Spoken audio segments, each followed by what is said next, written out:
নমস্কার, আমি সোমনাথ। শুরু করছি পোস্ট এডিট। আজকের পোস্ট এডিটের বিশেষ পর্বে আমরা আলোচনা করব পশ্চিমবঙ্গের নরেন্দ্র মোদীর জনসভা। কারণ ইতিমধ্যেই এই জুলাই মাসে দুটি হাই ভোল্টেজ জনসভা, একদিকে তৃণমূল কংগ্রেসের 21শে জুলাইয়ের শহীদ দিবস, আর অন্যদিকে আজকে নরেন্দ্র মোদীর দুর্গাপুরের নেহরু স্টেডিয়ামে সভা।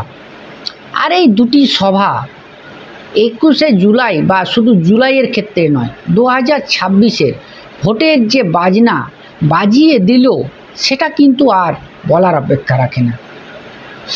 কিন্তু আজকের এই জনসভার পর সব থেকে বড় যে আলোচনার বিষয় হয়ে উঠে আসছে সেটা হলো উন্নয়ন বনাম উন্নয়ন।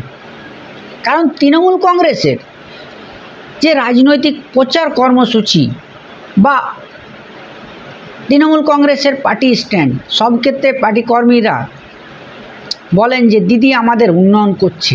সেই উন্নয়নেরই কিন্তু কাউন্টার পার্টটা আজ দুর্গাপুর থেকে দিয়ে গেলেন নরেন্দ্র মোদী। প্রধানমন্ত্রী হিসাবে আজকে 5,000 কোটি টাকার প্রকল্প উদ্বোধন করে গেলেন প্রধানমন্ত্রী নরেন্দ্র মোদী।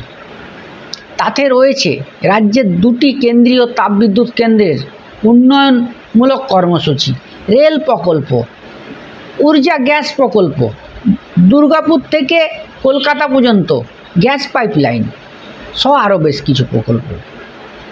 আর এই প্রকল্পগুলির মাধ্যমে বিজেপি কিন্তু কোথাও গিয়ে বার্তা দিল যে পশ্চিমবঙ্গের তৃণমূল কংগ্রেসের যে উন্নয়ন, সেই উন্নয়নের কাউন্টার পার্ট বিজেপি কিন্তু উন্নয়ন নিয়েই আসবে।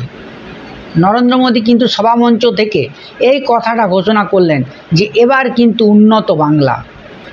আর এই উন্নত বাংলার যে প্রতিশ্রুতি বিজেপি দিচ্ছে সেটা যদি জনসাধারণের প্রভাব পড়ে তাহলে কিন্তু 26-এর ভোটে কিছুটা হলেও বিধানসভার আসনে তা প্রভাব পড়বে।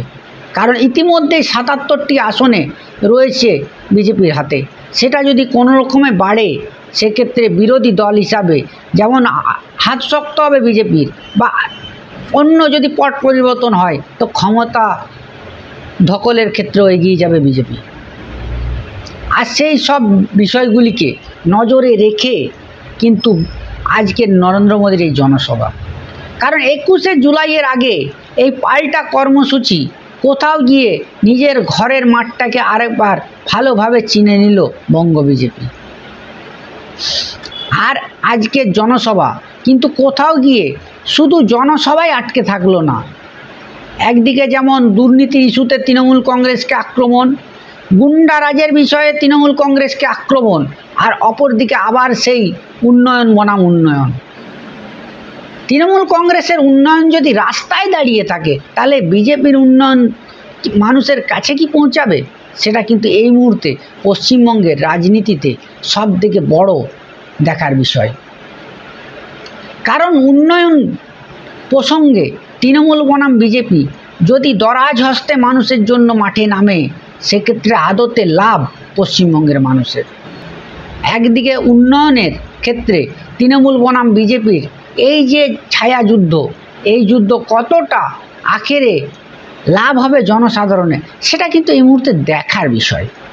তাছাড়াও যে রাজনীতির ক্ষেত্রে তৃণমূল কংগ্রেস ও বিজেপি দুটি দলেই এই মুহূর্তে চাইছে 21 জুলাই এবং আজকের জনসভার মাধ্যমে নিজেদের গ্রাউন্ড জিরোর যে কর্মী সমর্থকদের মধ্যে কতটা উল্লাস বা উদ্দীপনা রয়েছে।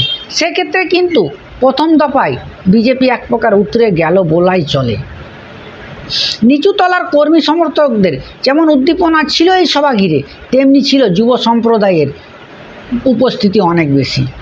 তাহলে কি যুব সম্প্রদায়ের ভোট ব্যাংক কোথাও গিয়ে তৃণমূল থেকে বিজেপির দিকে শিফট হচ্ছে? এটাও একটা কিন্তু টার্নিং পয়েন্ট হতে পারে 2026-এর ভোটে। সব মিলিয়ে হাই ভোল্টেজ জুলাই কিন্তু কোথাও গিয়ে একটা বার্তা দিচ্ছে, এবারের বিধানসভা ভোট কোনো দলই কোনো দলকে ছেড়ে কথা বলবে না। আর সব মিলে পশ্চিমবঙ্গের রাজনীতিতে এই মুহূর্তে এই জুলাইয়ের কাউন্টার, পাল্টা কাউন্টার, এই রাজনৈতিক উত্তাপ কতটা রাজনৈতিক দল হিসাবে বিজেপি বা তৃণমূল ধরে রাখতে পারে, বা ভোটের মাঠে নিয়ে গিয়ে সেটা ভোট বাক্সে তার সুফল আনতে পারে, সেটা কিন্তু এই মুহূর্তে দেখার বিষয়। দেখা হবে আগামী পর্বে। ভালো থাকবেন, সুস্থ থাকবেন। সাবস্ক্রাইব করুন দ্য প্রেসমেন্ট টুডে বাংলা।